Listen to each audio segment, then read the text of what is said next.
Father Knows Best, The Roy Rogers Show, and Your Hit Parade. 5 favorites back for the fall season on the NBC Radio Network. Now, the conclusion of today's Tales of the Texas Rangers.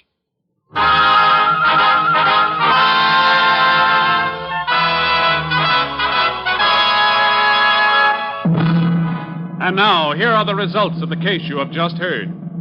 Confronted with the evidence against him, Thomas Red Orm signed a confession admitting the brutal killing of his wife. He was charged with murder with malice and sentenced to 99 years in the state penitentiary at Huntsville. No charge was made against Dr. Schiller. Next week, Joel McRae in another authentic reenactment of a case from the files of the Texas Rangers.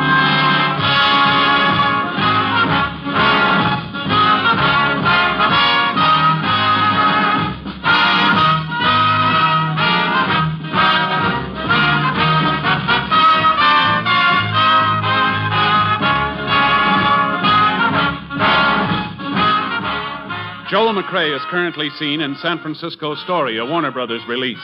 The cast included Tony Barrett, Herb Ellis, Henry Rowland, Dan Riss, Virginia Gregg, and Dick Beale. Technical advisor was Captain M.T. Lone Wolf Gonzalez of the Texas Rangers. This story was transcribed and adapted by Betty Mears, and the program was produced and directed by Stacy Keach. Tales of the Texas Rangers is heard overseas through the worldwide facilities of the Armed Forces Radio Service. This is Hal Gibney speaking.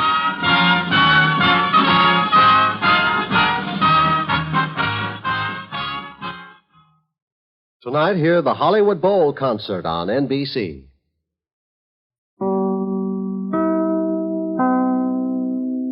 At Caribou Coffee, the real ingredients in our handcrafted beverages make all the difference. Like the real chocolate chips melted into our mochas that create the rich flavor you love.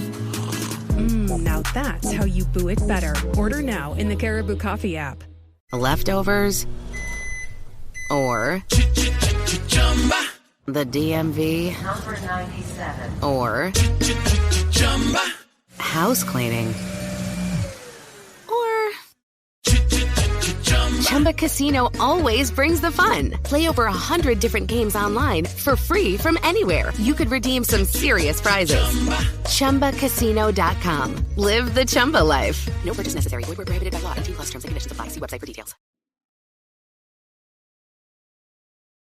Welcome back. A good, solid episode. And it raised, but didn't really address, an interesting question of how much mental health advice someone can give without being guilty of practicing without a license. Given the amount being provided online, if you got really strict with the enforcement, I think you'd have a lot of prosecutions. But I guess that depends on where that dividing line is, as well as the interest in prosecuting it, which wasn't there. I definitely felt for the mom at the start of the episode, because as a parent, you've got to help your child learn to navigate the world, to take on challenges, and to be confident. And I can't help but think that that entire incident was a bit of a step backwards. Now, dear, you don't have anything to be afraid of. Well, last time you told me that, we found a dead and you screamed like you were in a horror movie. I mean, I'm sure she'll get past it, but not one of the better moments that you can have as a parent. The little boy, I recognized the voice, and it was, of course, Dick Beale, who I knew growing up as the voice of Davy on the Davy and Goliath series. Well, listener comments and feedback now. And we received a message from Rose, who writes, I really enjoy your show. I've been listening to yours truly, Johnny Dollar, ever since a college student told me about it 8 years ago. That's how I found your podcast. I've enjoyed other shows since I realized you did more than Johnny Dollar. But Johnny Dollar is still my favorite. I access the podcast directly through the app and sometimes YouTube. I'm not up to date on the episodes, and I hope I never will be, because then I'll always have more to listen to. I just heard your discussion of Shamus versus Seamus, And that made me realize it was time to sign up, since I've been thinking about signing up at the Shamus level for a while.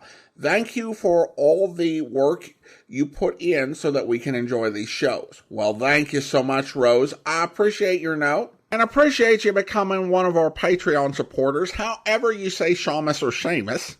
Thank you so much. I will say that I have had a few people who have actually taken a deep dive and gone all the way back to the start and listened to all the episodes until they got caught up.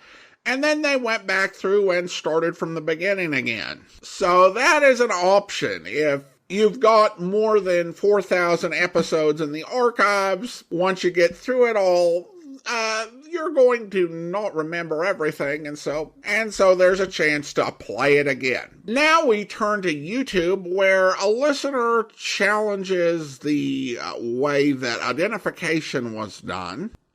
He writes, when the Texas Rangers walk the constable into the next room to face Dan to be ID'd, this is grounds to have the entire case thrown out.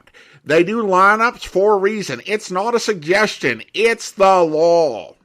Okay, a few things regarding this comment. First of all, while a lineup is often used, it's not the only method of identification. There are many cases where law enforcement can do show-ups, where a witness is presented with a single suspect and asked whether this is the person that did it.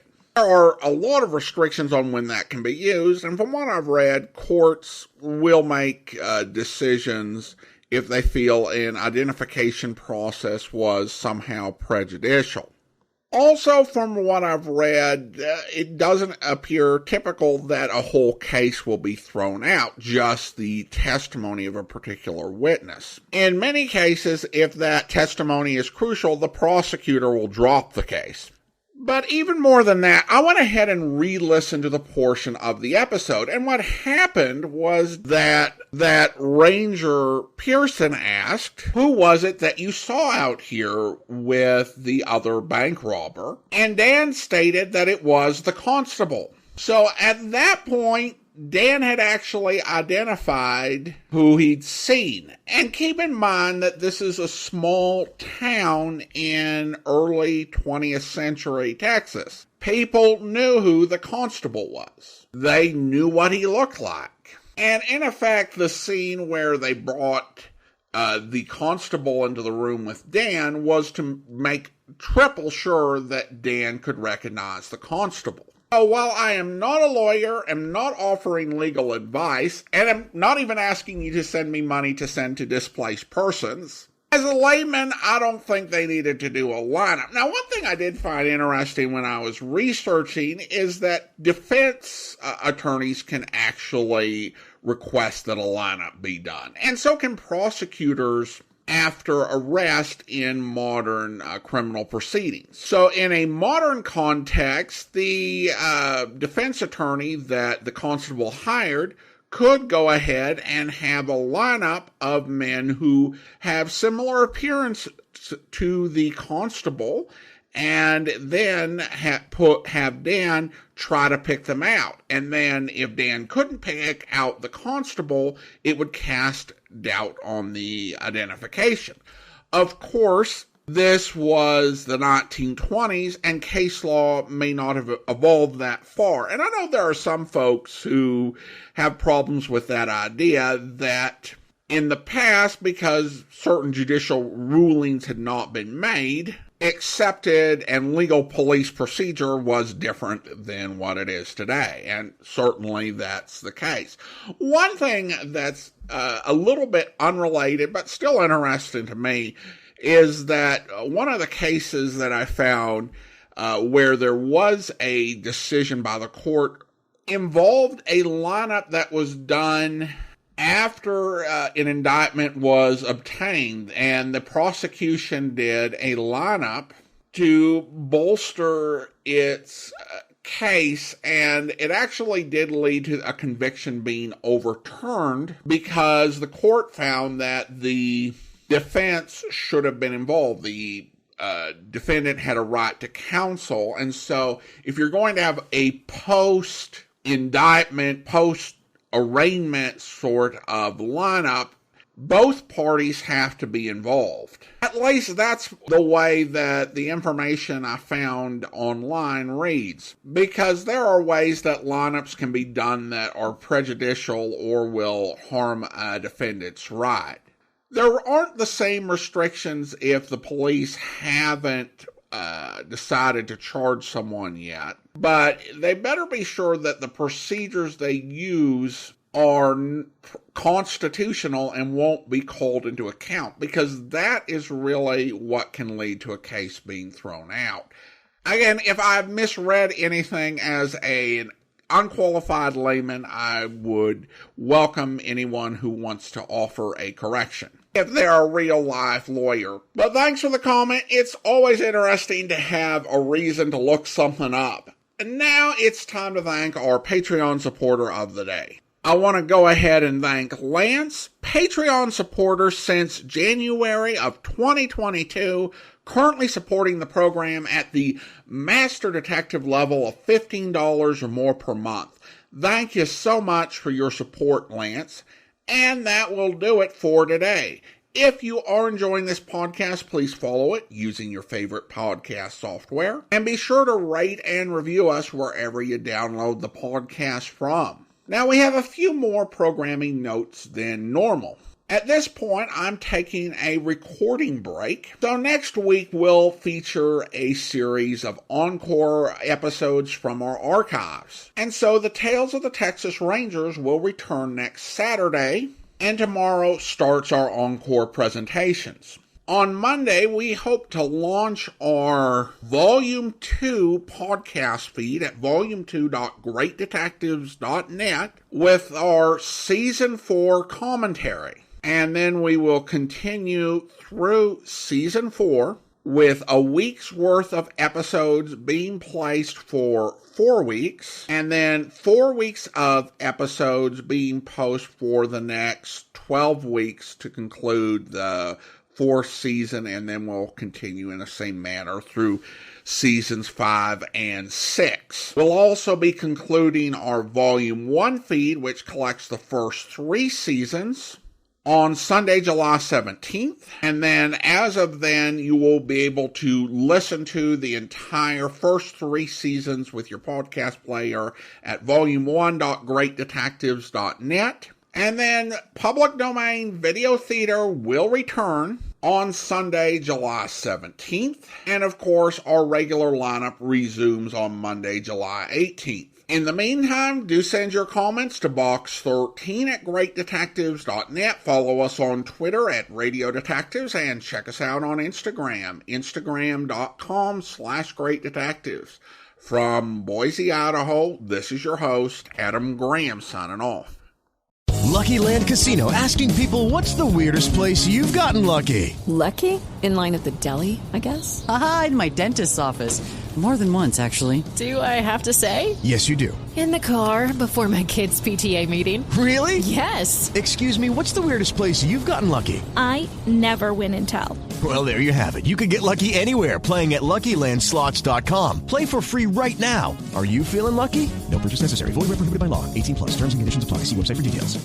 Leftovers or the DMV Number 97 or